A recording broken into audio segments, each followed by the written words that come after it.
ভাই বোনের ভালোবাসার ঊর্ধ্বে যেন কোনো কিছুই নেই। আজ আমরা যে মুভিটি এক্সপ্লেন করতে চলেছি সেই মুভির গল্প ভাই আর বোনকে নিয়ে।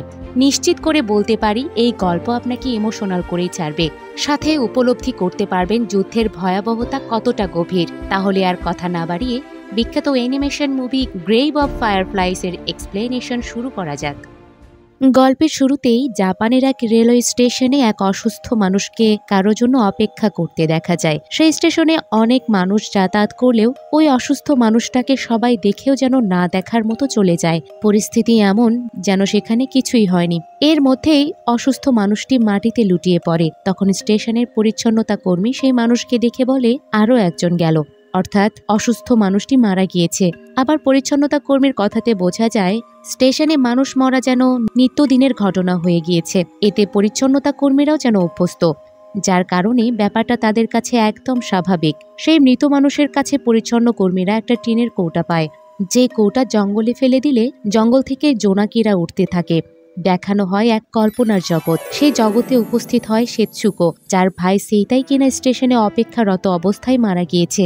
সেতসুকো সেই ভাইয়ের দিকে যেতে থাকলে কল্পনার জগতের ভাই সেইটা তাকে আটকায়। তারপর ট্রেনে করে বাড়ি ফিরলে সিন শিফট করে নিয়ে যাওয়া হয় তাদের পেছনের দিনগুলোতে। দ্বিতীয় বিশ্বযুদ্ধে আমেরিকা সহ মিত্র দেশগুলো যুদ্ধ বিমান নিয়ে হামলা করেছে জাপানে। অনেক মানুষ নিজেদের সম্পদ মাটির নিচে লুকিয়ে রেখে দৌড়ে পালাচ্ছে আশ্রয় কেন্দ্রের দিকে। সেইটাও তাদের ঘরের মূল্যবান জিনিসগুলো মাটির নিচে লুকিয়ে রাখছিল। তখন তার মা জানায়, আমি আগে আশ্রয় কেন্দ্রে গিয়ে তোমাদের জন্য জায়গা ধরে রাখবো, তুমি তোমার বোন সেতসুকোকে নিয়ে আশ্রয় কেন্দ্রে চলে এসো। সেইটা তার মাকে জানায়, ঠিক আছে। মা বেরিয়ে যায় তাদের আগে ভাগেই। এদিকে মূল্যবান জিনিসগুলো মাটিতে লুকিয়ে ফেলার পর সেইটা বোন সেতসুকোর পছন্দের পুতুল সহ অন্যান্য দরকারি জিনিসগুলো নিয়ে বেরিয়ে পড়ে। কিন্তু যতক্ষণে বের হয় ততক্ষণে বড্ড দেরি হয়ে গিয়েছে, কারণ আমেরিকা সহ মিত্র দেশের হাজার মিসাইল বিমান থেকে ছোড়া হচ্ছে। তাই সেইটা বোনকে নিয়ে এদিক সেদিক ছোটাছুটি শুরু করে সেফ জায়গায় যাওয়ার জন্য। সেতসুকো চারিদিকে আগুন দেখে ভয় পেতে থাকে। তারপরেও ভাই তাকে নিয়ে শুধু এদিক সেদিক ছুটতে থাকে। এর মধ্যেই এক জায়গায় এসে সেইটা বোনকে জানায়, মা হয়তো আমাদের খুঁজতে নিপনমাতসু স্টেশনে যাবে, তাই আমরা সেদিকে যাব। তার আগে একটু বিশ্রাম করে নেই। তখন সেইটা সেতসুকোকে জিজ্ঞেস করে, তোর কিছু হয়নি তো? সেতসুকো জানায়, আমার একটা জুতো হারিয়ে গিয়েছে। বোনের কাছে এই কথা শুনে ভাই বলে, সমস্যা নেই, তোকে এক জোড়া জুতো আমি কিনে দেব। বোন তখন জানায়, আমার কাছেও টাকা আছে। সেই টাকা বের করে মাটিতে দেখালে বৃষ্টি শুরু হয়। সেই বৃষ্টি কোনো স্বাভাবিক বৃষ্টি মনে হয় না, কারণ বৃষ্টির রং ছিল কালো কালার। তাই তারা অন্যদিকে যেতে থাকে। যেতে থাকলে দেখে অনেক বাড়িঘর আগুনে জ্বলছে। সেতসুকো তাই ভাইকে জিজ্ঞেস করে, আমাদের বাড়িতেও কি আগুন লেগেছে? সেইটা জানায়, হয়তো। বোন তখন বলে, তাহলে আমরা থাকবো কোথায়? ভাই জানায়, চিন্তা করিস না, বাবা সব ঠিক করে ফেলবে। এরপর তারা এগিয়ে গেলে অনেক মানুষকে মৃত এবং আহত অবস্থায় দেখে। আর সেখানে গিয়ে সেতসুকোর চোখগুলো জ্বালা পোড়া শুরু করে। আসলে বৃষ্টিগুলো ছিল অ্যাসিড বৃষ্টি। চারিদিকে এত বিমান হামলা করা হয়েছে যে অ্যাসিড বৃষ্টি শুরু হয়ে গিয়েছে। এর মধ্যে একজন মাইকিং করে জানায়, অসুস্থদের নিশিনোমিয়ার প্রাইমারি স্কুলে প্রাথমিক চিকিৎসা দেওয়া হচ্ছে। সেখানেই সেইটা তার বোনকে নিয়ে এসে চোখ ভালো মতো দেখতে থাকলে পরিচিত একজন এসে সেইটাকে জানায়, তোমার মা গুরুতর আহত হয়েছে, যাও তাকে দেখে এসো, আমি সেতসুকোকে দেখে রাখছি। সেইটা মাকে দেখতে স্কুলের ভেতরে গেলে এক ডাক্তার মায়ের আংটি দেখিয়ে জিজ্ঞেস করে, এটা কি তোমার মায়ের ছিল? সেইটা জানায়, হ্যাঁ। তারপর ডাক্তার সেইটাকে নিয়ে আসে। সেইটা দেখে তার মায়ের পুরো শরীর জুড়ে ব্যান্ডেজ। ডাক্তার জানায়, উন্নত চিকিৎসার জন্য তোমার মাকে নিশিনোমিয়ার কাইসে হাসপাতালে নিয়ে যেতে হবে। সেইটা তখন বলে, আমার মায়ের হার্টের সমস্যা, হার্টের ওষুধটা একটু খাইয়ে দিয়েন। মাকে দেখে আসার পর সেইটা তার বোন সেতসুকোর টাকার ব্যাগে মায়ের আংটিটা রেখে বোনকে বলে, এটা ভালো মতো দেখে রাখবি। বোন তখন জিজ্ঞেস করে, মা কোথায়? ভাই জানায়, মা হাসপাতালে আছে, একটু অসুস্থ, কিন্তু ঠিক হয়ে যাবে। এর মধ্যেই পরিচিত লোক তাদের খাবার নিয়ে এসে জিজ্ঞেস করে, কোথায় থাকবে তোমরা, ঠিক করলে কি? সেইটা জানায়, আজ রাতে এখানেই থাকবো, কাল নিশিনোমিয়ার খালার বাসায় চলে যাব। এর মধ্যে ছোট্ট সেতসুকো জেদ ধরে বসে মায়ের কাছে যাওয়ার জন্য। ভাই সেইটা জানায়, আজ হবে না, কাল দেখতে যেও। কিন্তু সেতসুকো মন খারাপ করে কান্না করতে থাকে। সেইতা বোনের মন ভালো করার চেষ্টা করে, কিন্তু মন ভালোই হয় না। পরের দিন সেতসুকোকে খালার বাসায় রেখে সেইতা মাকে কাইসের হাসপাতালে নিয়ে যায়। সেখানে সে অনেক মৃত লাশকে পুড়তেও দেখে। এই পর্যায়ে কল্পনার জগৎ সিন শিফট করে নিয়ে যাওয়া হয়। ভাই সেইতা বোন সেতসুকোকে নিয়ে ট্রেন থেকে নেমে বাড়ির দিকে যেতে থাকে। তখন আবার সিন শিফট করে অতীতে নিয়ে আসা হয়। সেইতা মাকে হাসপাতালে রেখে খালার বাসায় চলে আসে। তখন সেতসুকো ভেবে নেয় হয়তো মাও এসেছে, কিন্তু না, সে মাকে আনেনি।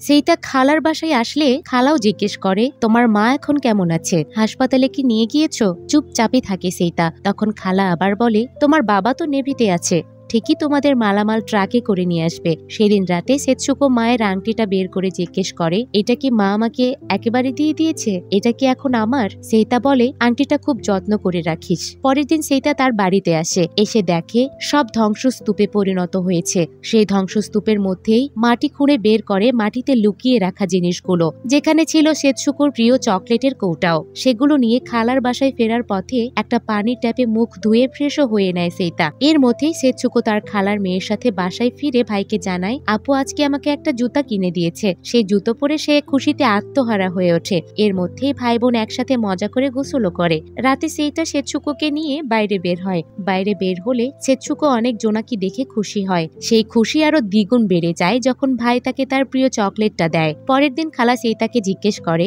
তোমার মাকে দেখতে হাসপাতালে যাবে না? সেইটা দুঃখের সাথে জানায়, মা সেদিন প্রাইমারি স্কুলেই মারা গিয়েছিল, তোমাদের জানায়নি যেন কষ্ট না পাও। তাহলে সেদিন সবার সাথে সেইতার মাকেও আগুনে পোড়া হয়েছিল, যেটাই কিনা সেইতা দেখছিল।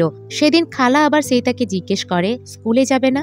সেইতা জানাই, স্কুল তো আগুনে পুড়ে গিয়েছে, তাছাড়া যেই ফ্যাক্টরিতে কাজ করতাম সেটাও বন্ধ। খালা তখন বলে, তোমার নেভি বাবাকে চিঠি লেখো, সে তোমাদের জন্য কিছু একটা করুক। সেইটা জানাই, 10 দিন আগেই চিঠি লিখেছি, কোনো জবাব এখনো পাইনি। সেদিন খাবার টেবিলে তার আঙ্কেল জানায়, যুদ্ধ আরো দীর্ঘ হচ্ছে, আমাদের সৈন্যরাও যুদ্ধের প্রস্তুতি নিচ্ছে, অনেক ক্ষয়ক্ষতিই হবে। খালা তখন আবার বলে ওঠে, তাই তো সবকিছুর দাম বেড়ে গিয়েছে, চলাই অনেক কঠিন হয়ে গিয়েছে। এসব কথা চলার মধ্যেই হামলার সাইরেন বেজে ওঠে। তাই সবাই আশ্রয় কেন্দ্রে গিয়ে আশ্রয় নেয়, যেখানে আবার সেতসুকোর ভালো লাগে না, অস্বস্তি বোধ করে। ভাই সীতা জানাই, চিন্তা করিস না, সব ঠিক হয়ে যাবে, আমি আছি তো তোর সাথে। দেশের অবস্থা কিছুটা স্বাভাবিক হলে সেইতা সেতসুকোকে নিয়ে সমুদ্রে আসে। সেখানে দুই ভাই বোন করে অনেক আনন্দ, সারাদিন তাদের ভালোই কাটে। কিন্তু এর মধ্যেই আবার হামলার দামামা বেজে ওঠে। অনেক বিমানও তারা আকাশ জুড়ে দেখে চলে আসে বাড়িতে। বাড়িতে আসলে খালা সেইতাকে বলে, তোমার মায়ের কাপড়গুলোর তো আর কোনো দরকার নেই, এগুলো বিক্রি করলে 1 বস্তা চাল পাওয়া যাবে। এটা বলে এক কাপড় খালাই নিতে চায়, কিন্তু সেতসুকো মায়ের কাপড়গুলো দিতেই চায় না, অনেক জেদ করে। সেইতা তখন সেতসুকোকে চকলেট দেয়, কিন্তু তাতেও তার মন ভালো হয় না। তখন সেইতা পুরনো দিনগুলো মনে করে, বাবা মায়ের সাথে তারা দুই ভাই বোন কত সুন্দর জীবনযাপনই না করত। এর মধ্যেই খালা চাল দেয় সেইতাকে, সেই চাল নিয়ে সেতসুকোর সাথে মজা করে সেইতা। খাবার টেবিলে সেদিন বেশি খায় সেতসুকো, কিন্তু ভাইকে জানায়, এরকম খালি খালি ভাত খেতে আর ভালো লাগছে না, একটু ঝোল ভাত দিও তো। সেইতা তখন তার খালাকে বলে, মায়ের আচার একটু সেতসুকোকে দেন, ও শুধু শুধু ভাত খেতে পারছে না। খালা তখন যেন তেলে বেগুনে রেগে ওঠে আর বলে, নেই, যেটা খেতে দিচ্ছি সেটাই খাও, কাজকাম তো কিছুই করো না, কিন্তু খাওয়ার সময় ঠিকই খাবার টেবিলে বসে যাও। সেতসুকো নরম গলায় বলে, চাল তো আমাদের। এইটা শুনে খালা আরো রাগ দেখায়। সে বলে, শুধু চাল দিলেই হয় না, টোকিওতে তো তোমার আরো আত্মীয় আছে, তাদের কাছে যেতে পারো না? কোন দিন জানি এখানেও হামলা হয়, আর যদি এখানে থাকতেই চাও তাহলে নিজেরা রান্না করে খাও। খালার থেকে এসব শুনে কষ্ট পায় সেইতা, তাই তারা চুলা কিনতে বের হয়। চুলা কেনার আগে সেতসুকোকে বলে, মা ব্যাংকে 700 টাকা রেখে গিয়েছে, সেটা দিয়ে আমরা দুজন খুব ভালোভাবে চলতে পারবো। এর মধ্যেই পোস্ট অফিসে এসে বাবাকে আরো একবার চিঠি লেখে সেইতা। তারপর তারা চুলা কিনে বৃষ্টির মধ্যে বাড়ি ফিরে আলাদা রান্না করে খেতে বসে। খাবার টেবিলে তাই খালু তাদের দেখতে না পেলে জিজ্ঞেস করে, তারা কি আলাদা খাচ্ছে?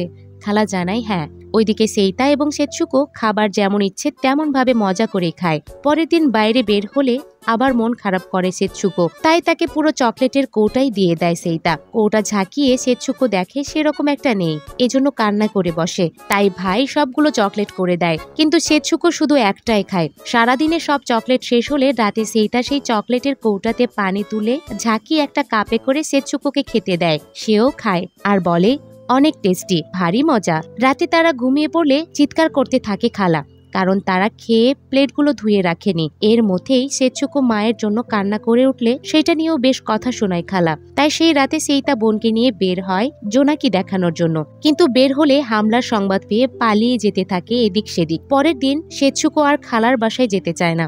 সেই সাথে বলে, খালাকে আমার ভালো লাগে না। কিন্তু সেইটা বলে, খালার বাসায় না গেলে আমরা এখন থাকবো কোথায়? সেদিন আবার খালার বাসায় ফিরে এসেই একটু গান গাইলে খালা আবার দুজনকে অনেক কথা শোনায়। তাই সেইটা সেচুকোকে ড্রেনের মতো এক জায়গায় নিয়ে আসে। তারপর জানায় এখন থেকে তারা এখানেই থাকবে। এটা শুনে খুশি হয় সেচুকো। তারপর থাকার জন্য সব জিনিসপত্র সেখানে নিয়ে আসে। এমনকি খালাকেও জানিয়ে দেয় তারা অন্য কোথাও থাকবে। খালার যেন একটুও চিন্তা নেই তাদের নিয়ে। যাই হোক, প্রথম দিন মজাদার খাবারও খায় তারা। রাতে জোনাকি ধরতে যায়। সেসব জোনাকি আবার থাকার ঘরেও নিয়ে আসে, কিন্তু বাইরে থাকার কারণে অনেক মশার কামড়ের শিকার হয়। রাতে আবার সেইটা সেচুকোকে একটা গল্প শোনায়। একবার সে নৌবাহিনীর মহড়া দেখতে গিয়েছিল, সেইটাই শোনায় সেচুকোকে। পরের দিন সেচুকো একটা কবর খুঁড়তে থাকলে সেইটা জিজ্ঞেস করে, কার কবর খুঁড়ছিস? সেচুকো জানায়, মায়ের কবর খুঁড়ছি। খালা আমাকে বলেছে মা মারা গিয়েছে, আমি তাই তার কবর খুঁড়ছি। বোনের কাছে এসব কথা শুনে একদম কেঁদেই ফেলে সেইটা। তারপর জানায় কোথায় সে তার মাকে আসলে কবর দিয়েছে। আসলে তো মাকে পুরানো হয়েছে, যার শেষকৃত্য সেইটা সাথে নিয়েই ঘুরছে বক্সে করে। মায়ের মৃত্যু এবং কবর কোথায় দেওয়া হয়েছে সেইটা জানালে সেচুকো জিজ্ঞেস করে, আচ্ছা ভাইয়া, জোনাকিরা এত তাড়াতাড়ি মারা যায় কেন? মূলত জোনাকি বলতে সেচুকো তার মাকেই বুঝিয়েছে। বোনের সেই কথা শুনে অঝরে কাঁদে সেইটা। পরের দিন তাদের থাকার জায়গায় কয়েকজন দুষ্ট ছেলে আসে। এসে দেখে সেখানে পড়ে আছে ব্যাঙ ভাজা এবং সব মাটির খাবার। প্রথম দিন সেইতা এবং তার বোন ভালো খাবার খেলেও তারপর থেকে তারা পড়ে যায় খাবারের সমস্যায়। তাই তারা ব্যাঙ খেতে শুরু করে, যেটা আবার ঠিক মতো খেতে পারে না। তাই বোনকে নিয়ে এক কৃষকের কাছে খাবার চাইতে আসে, কিন্তু কৃষক জানায় যুদ্ধের জন্য খাবার নিয়ে এমনি মন্দা চলছে, তাই খাবার নেই। তার চেয়ে বরং যে মহিলার বাড়িতে থাকতে সেখানে চলে যাও, গিয়ে থাকার জন্য ভিক্ষা চাও, এতে দিতেও পারে। কিন্তু দুই ভাই বোন কখনো আর সেখানে ফিরে যাবে না বলে ঠিক করে। সেদিন কৃষকের কাছ থেকে ফেরার পথে তারা বিমান হামলার শিকার হলে রাস্তার এক পাশে গিয়ে লুকায়। সেখানে লুকালে তারা টমেটো দেখতে পায়। দুজনে মিলে সেই টমেটো গুলোই খেতে থাকে। তারপর সেদিন থাকার জন্য চলে আসলে সেচুকোর ডায়রিয়া শুরু হয়। তাই পরের দিন ভালো খাবারের সন্ধানে আবার কৃষকের খেতে যায়, কিন্তু কৃষক এবার ধরে ফেলে সেইটাকে, নিয়ে যেতে চায় থানার দিকে। সেইটা তখন অনেক মিনতি করে তার বোনের জন্য, জানায় সে অসুস্থ, তাই তার জন্য ভালো খাবার খুঁজতে এসেছিলাম। আমার বোন একা থাকতে পারবে না, এবারের মতো প্লিজ আমাকে মাফ করে দিন। কিন্তু কৃষক কোনো কথা না শুনে থানাতেই নিয়ে আসে। তখন পুলিশ উল্টো কৃষককে বলে, আপনি তাকে যে নির্যাতন করেছেন, উল্টো আপনাকে নির্যাতন কেস দেওয়া উচিত, তাই তাকে ছেড়ে দেন। কৃষক ভয়ে ছেড়ে দেয়। এরপর সেইটা থানা থেকে বাইরে আসলে দেখে তার বোন সেচুকো থানার সামনেই দাঁড়িয়ে। বোনকে এভাবে দেখে কান্নায় ভেঙে পড়ে সেইটা। এরপর বোন যখন জিজ্ঞেস করে, ভাইয়া তোমার কি অনেক ব্যথা করছে, ডাক্তারের কাছে নিয়ে যাব, তখন আরো বেশি কান্না করে সেইটা। তাদের দুজনের শরীরেই অনেক জখম, তার উপর আবার অনাহারে দিন কাটাচ্ছে। সেচুকোর ডায়রিয়া ধরে আছে। এর মধ্যেই হামলার সাইরেন বেজে উঠলে বোনকে রেখে সেইটা ভালো খাবারের জন্য হামলার মধ্যেই অন্যের বাড়ি থেকে ভালো খাবার নিয়ে আসে, আর সেইটাই সেচুকোকে খাওয়ায়। যদিও সেই খাবার সেচুকো ভালোভাবে খেতে পারে না, কারণ তার শরীর অনেক দুর্বল হয়ে পড়েছে। পরের দিনেও হামলা চললে ঠিক একই কাজ করে সেইটা। মানুষ জীবন বাঁচানোর ভয়ে ঘর বাড়ি ছেড়ে পালাচ্ছে, অন্যদিকে সেইটা বোনের জীবন বাঁচাতে নিজের জীবন বাজি রেখে অন্যের ঘর থেকে ভালো কাপড় চোপড়ের ব্যবস্থা করছে, যাতে সেগুলো বিক্রি করে কিছু টাকা পায়, যেই টাকা দিয়ে খাবার আনতে পারে বোনের জন্য। এদিকে সেচুকো শুধু খুঁজতে থাকে ভাইকে। ওইদিকে সেইটা অনেক কাপড়ের তো ব্যবস্থা করতে পারে, কিন্তু সেগুলো কেউই কেনে না। তাই মন খারাপ করেই ঘরে ফেরে সে। ঘরে এসে দেখে সেচুকো ঘরে নেই, তাই পাগল প্রায় হয়ে এদিক সেদিক খুঁজতে থাকে। একসময় সেচুকোর প্রিয় পুতুল সে দেখতে পায়।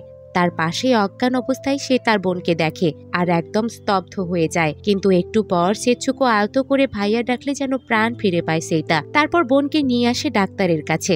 ডাক্তার সেচুকোর ভালো মতো পরীক্ষা করে জানায়, একে তো ডায়রিয়া হয়েছে, তার উপর আবার অপুষ্টিতে ভুগছে। ডাক্তারের থেকে এইটা শুনে সেইটা জিজ্ঞেস করে, কি ওষুধ খাওয়াতে হবে? ডাক্তার জানায়, কোনো ওষুধ লাগবে না, তার দরকার পুষ্টিকর খাবার। পুষ্টিকর খাবারের কথা শুনে সেইটা চিৎকার করে বলে, পুষ্টিকর খাবার কোথায় পাবো? পুষ্টিকর খাবারের খোঁজে আবার বোনকে নিয়ে কৃষকের কাছে আসে সেইটা, কিন্তু খাবার চাওয়ার সাহস পায় না। তাই কৃষকের নিয়ে যাওয়া বরফের টুকরো মাটিতে পড়লে সেইটাই সেচুকোকে খাওয়ায় সেইটা। তারপর সেইটা বলে, আমি টাকা তুলবো, তারপর তোর জন্য অনেক খাবার নিয়ে আসবো। সেচুকো জানায়, আমার এসব কিছুই লাগবে না ভাইয়া, তুমি আমার কাছ থেকে কোথাও যেও না। তারপরও সেইটা বাজারে যেতে চায়। যাওয়ার আগে জিজ্ঞেস করে, কি কি খাবি বল? সেতসুকো অনেক খাবারের সাথে চকলেটটাও নিয়ে আসতে বলে। তাই সেচ্চা সেতসুকোকে পাহাড়ের ওই ড্রেন টাইপের গুহায় রেখে টাকা তুলতে চলে যায় পোস্ট অফিসে। টাকা তুলতে গিয়ে সে জানতে পারে জাপান যুদ্ধে হেরে গিয়েছে, আত্মসমর্পণ করেছে। এটা শুনে লোকদের জিজ্ঞেস করে সব নৌবাহিনী কি মারা গিয়েছে। লোকেরা জানায় কোনো নৌবাহিনী বেঁচে নেই, এমনকি তাদের সব জাহাজও ধ্বংস হয়ে গিয়েছে। সেইটা তখন শুধু তার বাবার কথাই মনে করে। সেই সাথে বুঝতে পারে তার বাবা কেন তার চিঠির জবাব দেয়নি। সেইটা মায়ের পর এবার বাবাকেও হারিয়ে বসলো, তাই পকেট থেকে বাবার ছবি বের করে দেখতে থাকে সেইটা। এরপর অনেকগুলো খাবার নিয়ে হাজির হয় বোনের কাছে। এসে দেখে সেতসুকো চকলেটের কৌটা থেকে মার্বেল বের করে খাচ্ছে। সেটা দেখে সেইটা সেতসুকোর মুখ থেকে মার্বেলটা বের করে। তারপর জানায় তোর জন্য অনেকগুলো খাবার নিয়ে এসেছে, যার মধ্যে আছে তরমুজ। তরমুজ কেটে দিয়ে একটু খাওয়ালে সেতসুকো বলে ওঠে ভাইয়া মজা আছে। তাই সেইটা সেতসুকোর কাছে অনেকগুলো তরমুজ রেখে সে যায় ডিম দিয়ে ভাত রান্না করতে। কিন্তু রান্না করে এসে দেখে সেতসুকো ঘুমিয়ে পড়েছে, যেই ঘুম আর কখনো ভাঙার নয়। সেতসুকো হারিয়ে ফেলে তার বেঁচে থাকার শেষ সম্বল মিষ্টি সেতসুকোকেও। আত্মসমর্পণের পর শহরের নতুন সূর্য ওঠে, সবাই ফিরতে থাকে ঘরে। কিন্তু সেইটা নিতে আসে বোনের শেষকৃত্য করার জন্য লাকড়ি এবং বক্স। কয়েকদিন আগেও যে সেতসুকো সারাদিন দুষ্টমিতে দিন কাটাচ্ছিল, সে কিনা আজ শুধুই ইতিহাস। তরমুজ পিঁপড়া খাচ্ছে, ভাতও পড়ে আছে। সেসব খাওয়ার জোনাকিটাই আজ পৃথিবীতে নেই। ভাই নিজেকে পাথরে রূপান্তর করে প্রস্তুত করতে থাকে প্রিয় বোনকে পোড়ানোর জন্য। পোড়ানোর লাস্ট মুহূর্তে সেতসুকোর দিকে চেয়ে থেকে সেইটা কি ভেবেছে, হয়তো সেইটা আমাদের অজানায় রয়েছে। তারপর প্রিয় বোনের নিথর দেহতে আগুন লাগায় সে। আগুন জ্বলতে থাকে, সেই আগুনে যেন সেইটা জ্বলে পুড়ে হয় ছারখার। রাত হয়, জোনাকিরা আলো ছড়ায়, কিন্তু সেতসুকো নামে মিষ্টি জোনাকিটা যেন না আলো ছড়িয়েই বিলীন হয়ে যায়। সকাল হলে ভাই সেইটা বোন সেতসুকোর পোড়ানো ছাই সেই চকলেটের কৌটাতে ভরে। তারপর সেই কৌটা নিয়ে দিনের পর দিন স্টেশনে মৃত্যুর দিন গোনে। অবশেষে তার মৃত্যু হয়। চকলেটের কৌটাও ফেলে দেওয়া হয়, যেটা মুভির শুরুতেই আমরা দেখেছিলাম। যদি এই যুদ্ধ না হতো তাহলে হয়তো ভাই বোনের জীবন অন্যরকমও হতে পারত। সেইটা প্রিয় বোনের জন্য চকলেট নিয়ে আসতো, আবার সেতসুকো প্রিয় ভাইয়ের কাঁধে ঘুমিয়ে পড়তো। এটা দেখানোর মধ্য দিয়ে শেষ হয় মুভিটি। আদৌ কি এটা মুভি? এখন বিশ্বের অনেক দেশেই চলছে যুদ্ধ। সেই যুদ্ধে কোনো না কোনো ভাই তার বোনকে বাঁচানোর জন্য প্রাণপণ চেষ্টা করছে, জীবনও দিচ্ছে। কিন্তু তারপরেও কি পারছে তার বোনকে বাঁচাতে? যুদ্ধ মানুষের জন্য কখনোই কল্যাণ বয়ে নিয়ে আসে না, যেটা ভাই বোনের গল্পটিতে আমরা খুব সুন্দরভাবে উপলব্ধি করতে পারি। তাই শেষ সময়ে এসে আফসোস করে বলি, যদি যুদ্ধ না হতো সেতসুকো নামে জোনাকিকে হারাতো না তার ভাই। গ্রেভ অফ ফায়ারফ্লাইস মুভিটি কখনো পুরনো হবে না। আবার এই মুভি যারা একবার দেখবে তারা হয়তো দ্বিতীয়বার দেখার সাহস পর্যন্ত করবে না। তারপরেও কমেন্ট বক্সে জানাতে পারেন মুভিটির এক্সপ্লেন আপনাদের কেমন লাগলো। এতক্ষণ সাথে থাকার জন্য ধন্যবাদ। শীঘ্রই দেখা হচ্ছে অন্য কোনো দারুণ মুভির গল্প নিয়ে।